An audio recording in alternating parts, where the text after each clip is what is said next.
So one of the most common questions I'm asked is, how do you tell your spouse you want to swing? Now, I've had men and women tell me this, and you have to have some caution because about half of the times, half of the couples said that if their partner wanted to be a swinger or a sexually open relationship, they would divorce him.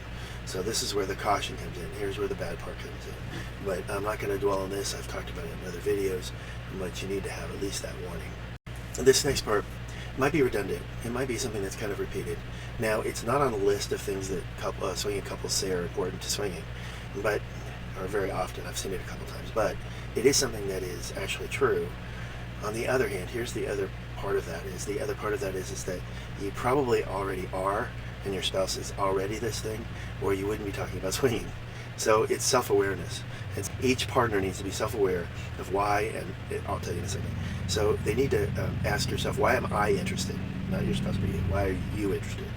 Is it curiosity, adventure, fear of missing out, or deeper needs that you're not addressing?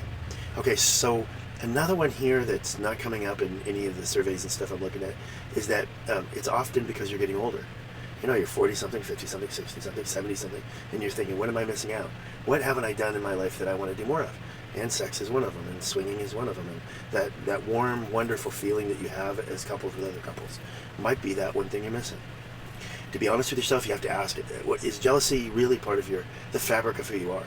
And sometimes that answer is yes, and the people want to work on jealousy, and so they have to deal with the emotions while they're jealous.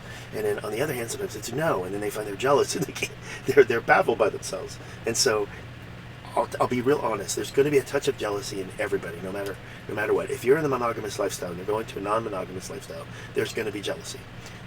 Jealousy is part of the problems and the solutions, and the part where you grow and become healthier. So I said this before in another video, and I said, well, computers can't tell you what jealousy feels like. So jealousy can be anger with yourself. Oh, I'm so angry I did this. Or it can be angry with another person. Oh, I can't stand my spouse. They did this, she did that, or he whatever did that. So there's that anger towards the other person. Anger about trying it, anger about not trying it. It all can be a jealousy feeling, like, oh, well, our friends over here did that, and I want to do that too. And so jealousy can be in many different forms. And the unhealthy jealousy is where you ruminate, you concentrate on, why did I do that? I feel so ashamed. And not, why am I feeling shame for something that's perfectly normal? That's our species. We're not monogamous. So that's really the key here about jealousy is everyone becomes jealous, and you will become jealous.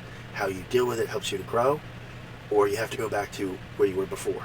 And that might be harmful to your partner, so think about that one too.